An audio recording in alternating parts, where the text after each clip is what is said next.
네, 금융위원장입니다. 예, 금융시장 비상대응 상황 보고 드리겠습니다. 첫째, 국내 금융시장 동향입니다. 주식시장 살펴보면 국내 증시는 높은 변동성을 지금 나타내고 있습니다. 그 이유는 중동 상황 불확실성에 따른 위험 회피 심리, 특히 그 높은 상승세에 따른 차익 실현 수요 등이 주요 요인입니다.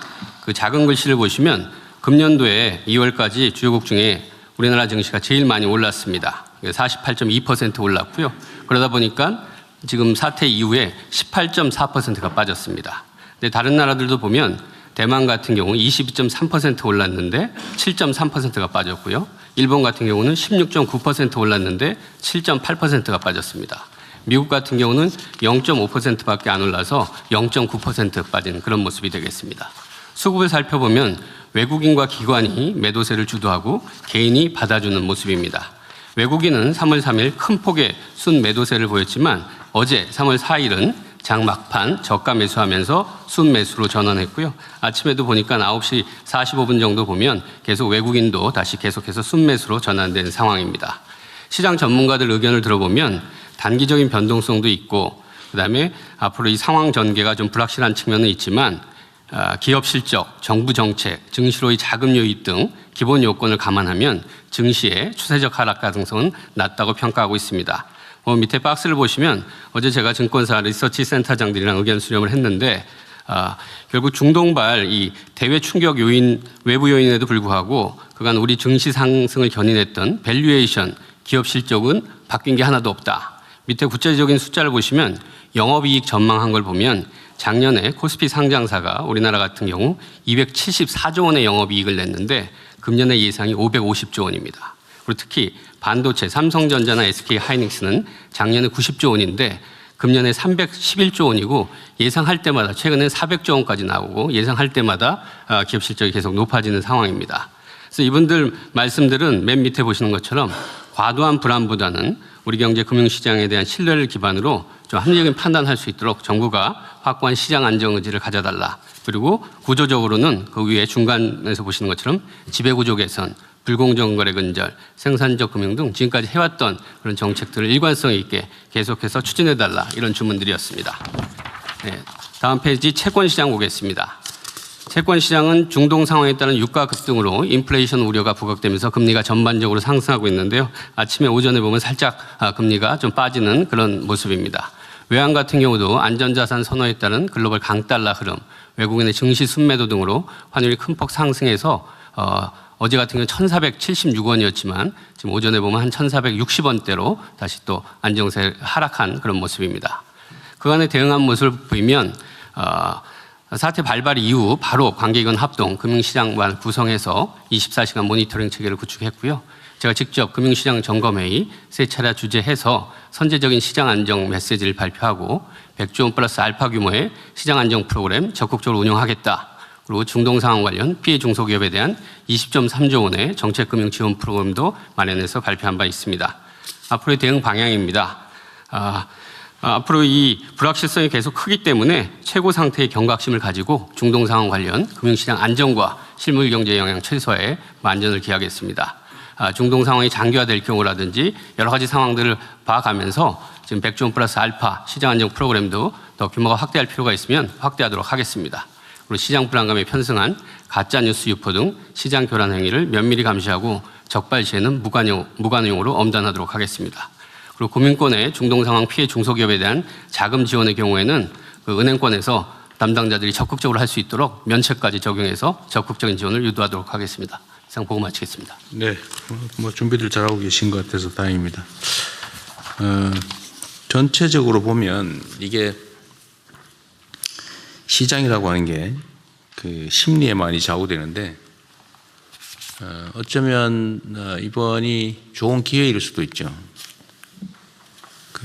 우리 옛말에 그런 말 있잖아요. 자빠진 김에 쉬어간다고.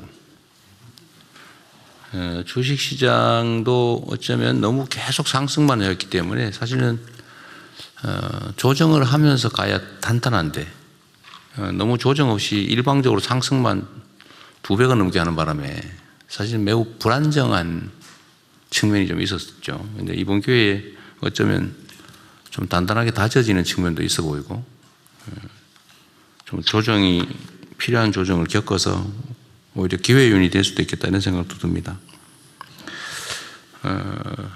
넘어진 김에 쉬어간다는 얘기처럼 사실 이제 국제 유가 문제 또는 원유 조달 문제는 앞으로도 계속 반복될 수 있는 일이고 과거에도 반복됐던 일이죠.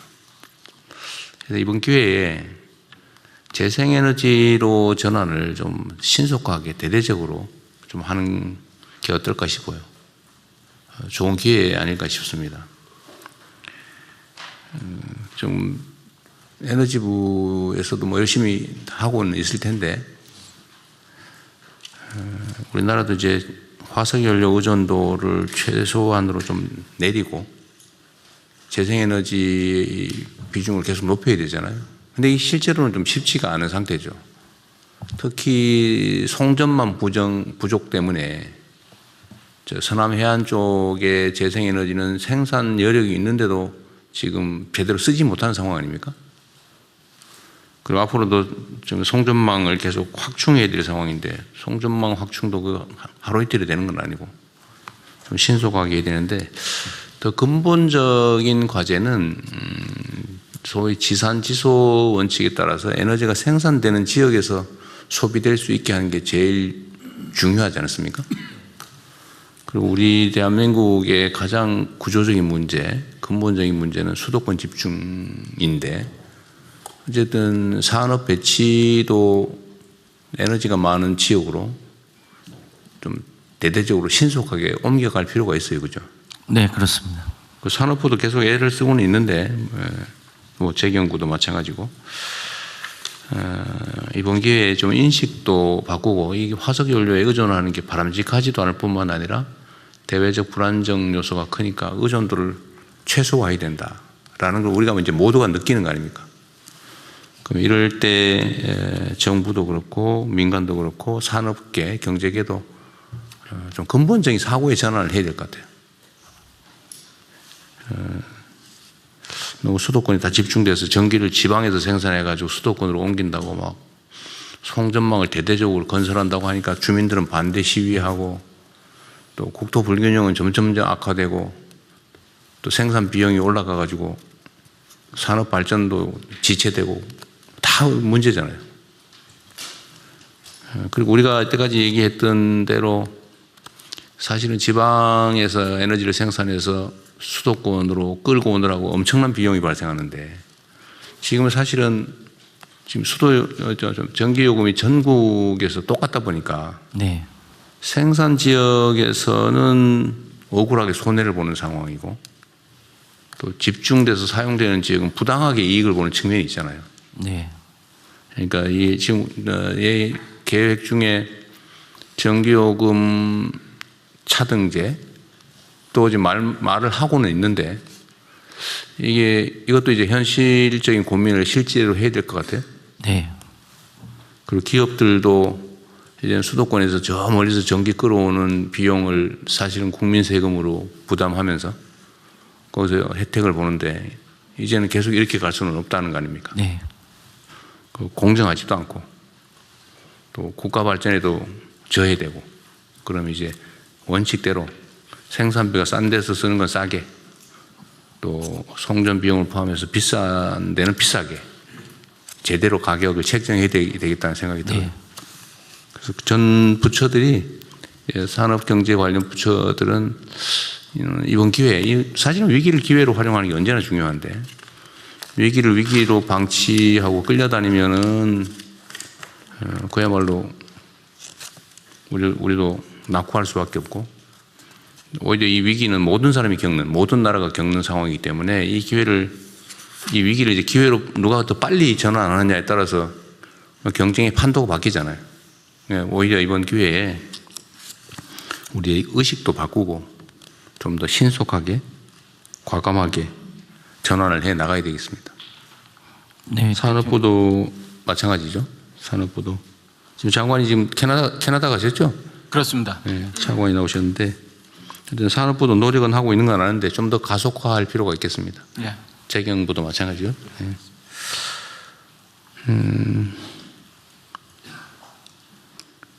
그리고 금융 부분은 이게 뭐 이 경제 분야 중에 제일 심리에 크게 영향을 받는 게 금융 분야죠. 네, 맞습니다. 소위 주식시장은 공포와 욕망을 누가 잘 이겨내느냐로 결판난다 그러잖아요. 맞습니다. 냉정하게 객관적인 평가에 따라서 판단하면 결국은 진폭이 있긴 하지만 결국은 실체에 수렴하잖아요. 그래서 혹시 이런 게 있을 수 있는데 어제 100조 원 플러스 알파의 안정기금을 준비한다. 아주 잘하신 것 같고요. 그런데 이게 혹시라도 오해를 사서 주가를 직접적으로 떠받치겠다고 오해하는 경우가 있을 수 있는데 그건 아니죠. 네네. 그렇게 하면 안 되죠. 네, 요거는 100조 원 플러스 알파는 채권 시장이랑 단기 자금 시장용으로 하는 거고요. 그렇죠. 네. 그러니까 구조적으로 문제가 없는데 일시적으로 비정상이 발생할 때 그걸 교정하기 위한 거지. 억지로 가격을 지지하거나 그러려고 하는 건 아니죠. 그렇습니다. 그렇게 하면 안 돼요. 네네. 예, 이 자금시장, 채권시장 아까 금융위원장 말씀대로 하는 거고, 네. 뭐 일부에서 말하는 증권시장 안정 그런 개념하고 전혀 다른 겁니다. 네. 옛날에는 뭐 주식 가격을 떠받치기 위해서 어거지로 사거나 뭐 이런 거 했는데 그런 거 하면 안 됩니다. 완전히 다른 게 아니에요. 우리 경제 체제를 제대로 바꾸고 또 시장의 불공정성, 불합리성을 제거해서 정상 가격에 수렴하게 만들려고 하는 거잖아요. 대한민국의 주식시장은 전 세계적으로 저평가되어 있다는 건 온 동네가 다 아는 건데 우리가 지금까지 운명적으로 받아들여 왔잖아요. 한국이니까 싸, 원래 싸. 그러니까 우리나라에 상장도 안 하고 해외에 상장하려고 그러고 똑같은 회사가. 근데 이걸 지금 우리가 고쳐가는 중이고 정상화 과정이라는 거 아닙니까? 그래서 이것도 역시 일종의 기회 요인으로 좀 활용을 해서 여전히 지금 저평가 상태라고 보여지기 때문에 그 이유도 우리가 다 알잖아요.